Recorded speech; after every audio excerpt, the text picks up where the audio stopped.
a tutti e benvenuti su Mintitaro. In questo video oggi voglio parlare di come creare una propria stesa, nel senso invece di utilizzare le stese più famose tipo la croce celtica, la piramide, la stesa ferro di cavallo, creare una propria stesa per esplorare una particolare situazione.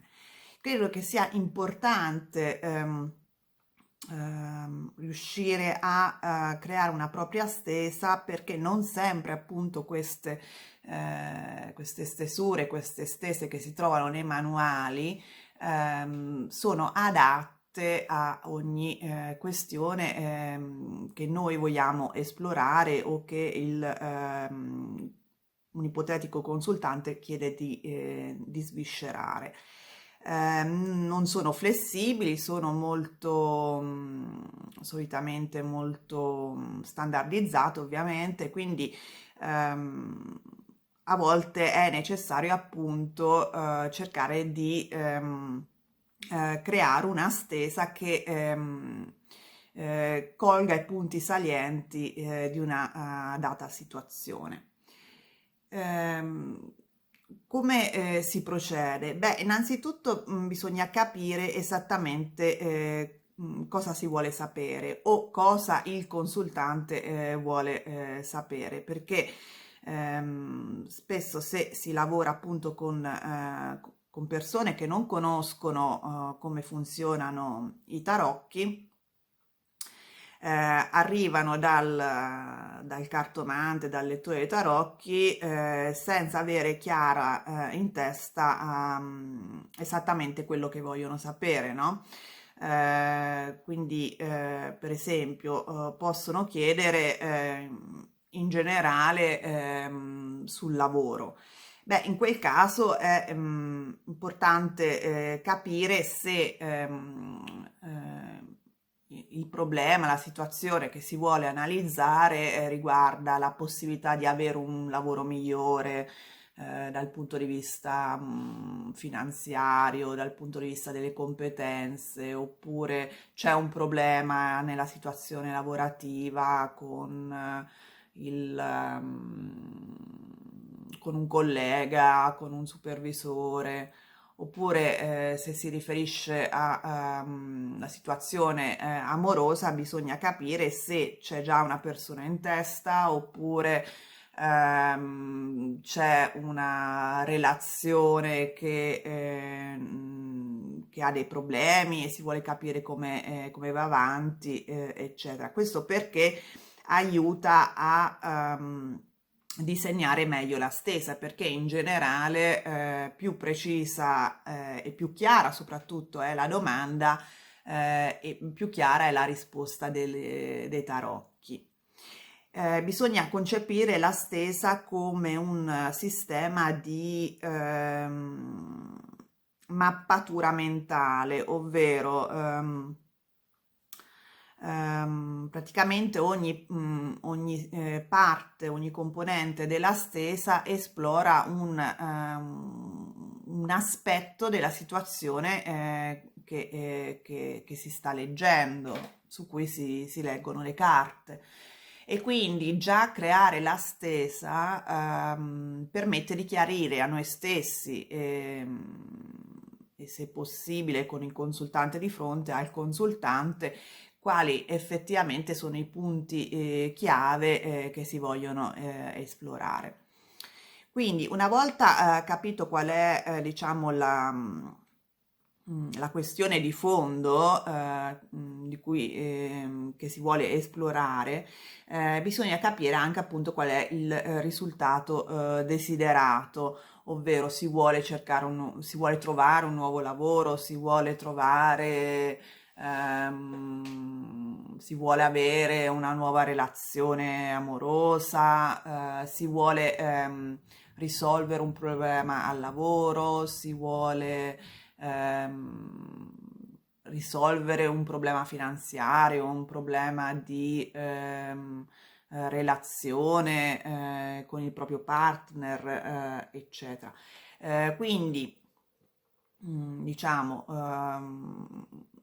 tenuto in conto questi due punti, si inizia a capire, appunto, a fare la mappatura mentale della situazione, ovvero capire quali aspetti sono interessanti da esplorare per capire esattamente la situazione del consultante. E questi sottoaspetti, questi aspetti diciamo descrittivi della situazione sono quelli che corrispondono alle varie posizioni nella stesa. Faccio un esempio: se si vuole esplorare una relazione con il proprio partner,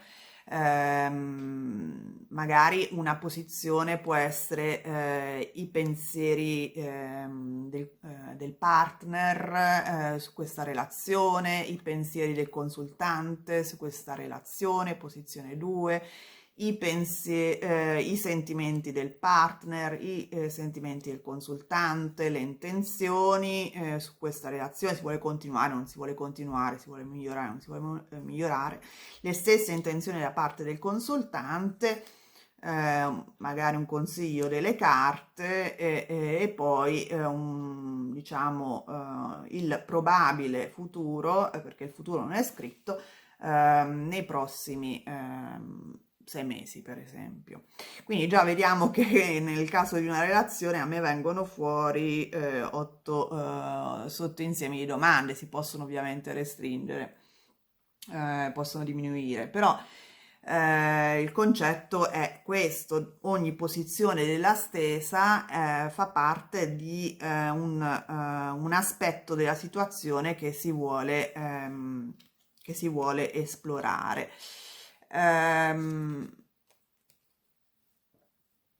Un'ulteriore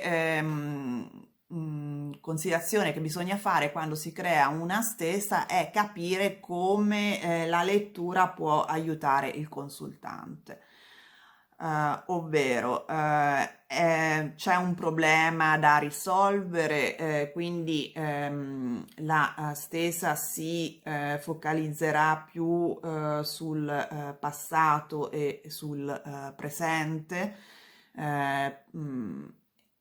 oppure può focalizzarsi sulle azioni da intraprendere. Per esempio, se io faccio una stesa, creo una stesa per esplorare come migliorare la mia, il reddito della mia impresa, guarderò le varie componenti che contribuiscono a migliorare il reddito, che ne so, che tipo di prodotto posso creare, come posso migliorare le relazioni con i potenziali clienti, cosa posso fare a livello di social, eccetera, eccetera. Quindi è, vedete, una stessa che comunque si basa sul presente, però anche è proprio una stesa che si basa sulle azioni del consultante per migliorare.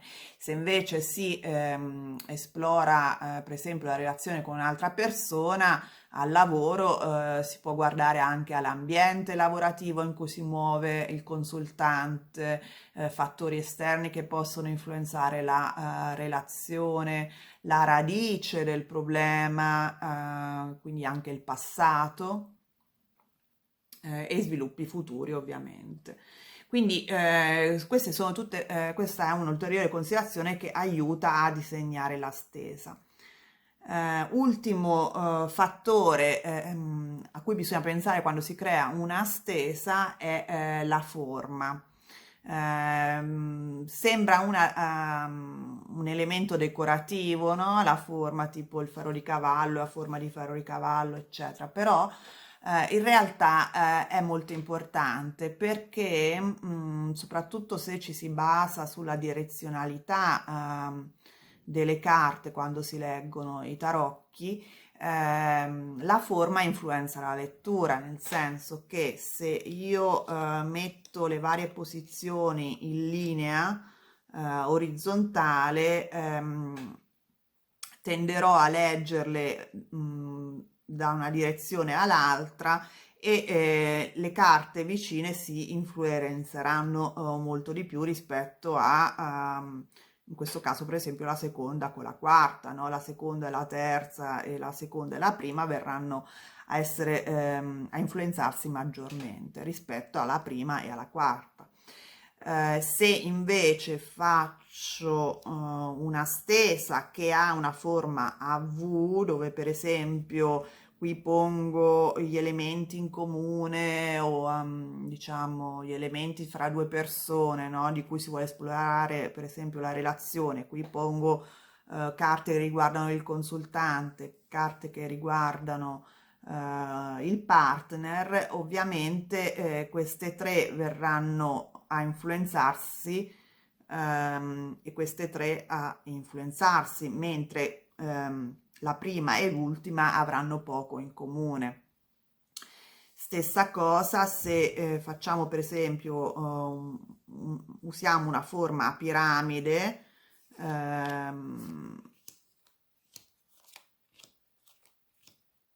per esempio, mi metto così, così la vedete.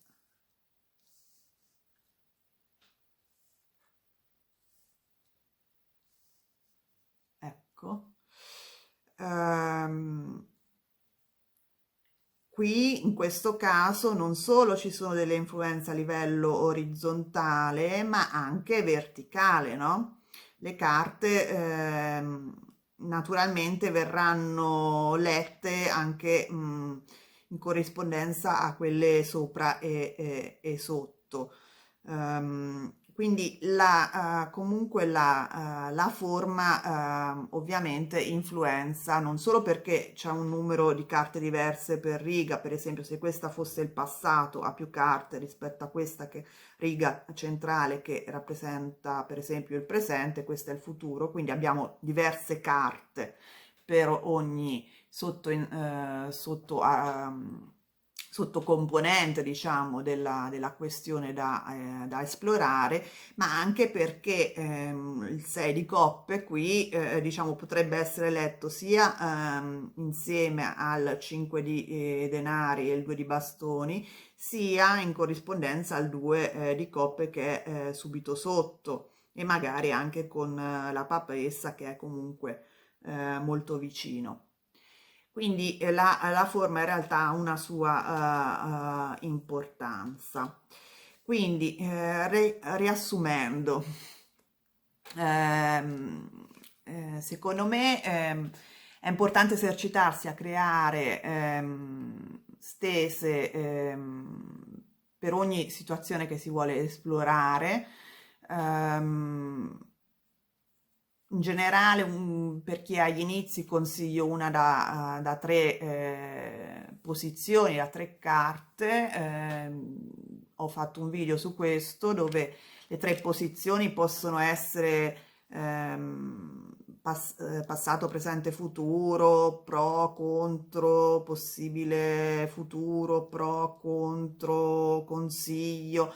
Insomma, potete giocare. Quindi in generale per chi è agli inizi suggerirei di cimentarsi con poche posizioni in una stesa, però diciamo che la stesa ha il suo vantaggio appunto perché crea una mappatura mentale, quindi che aiuta sia a capire esattamente qual è la situazione, cioè a cosa veramente teniamo, cosa veramente vogliamo sapere, quindi c'è un lavoro previo prima della lettura che è molto importante e poi perché ci aiuta a esplorare i fattori appunto salienti di una questione. Il procedimento lo riassumo brevemente: innanzitutto capire cosa si vuole sapere e qual è il risultato desiderato, questo è il primo step. Secondo, fare appunto questa mappatura mentale capendo quali sottodomande vogliamo porci, cioè quali aspetti della situazione, della questione vogliamo esplorare, e questi aspetti corrisponderanno alle posizioni della stesa. Cercare di capire come terzo fattore se questa lettura deve focalizzarsi sul presente e il passato, oppure sul futuro, oppure deve essere focalizzata sulle azioni del consultante o su fattori soprattutto esterni. Questo ci aiuta a capire il tipo di posizioni che vogliamo mettere nella stesa, ed infine pensare alla forma della stesa. Se ci sono delle opzioni tra cui scegliere, metterei delle posizioni per ogni opzione, in modo da esplorare entrambe le opzioni.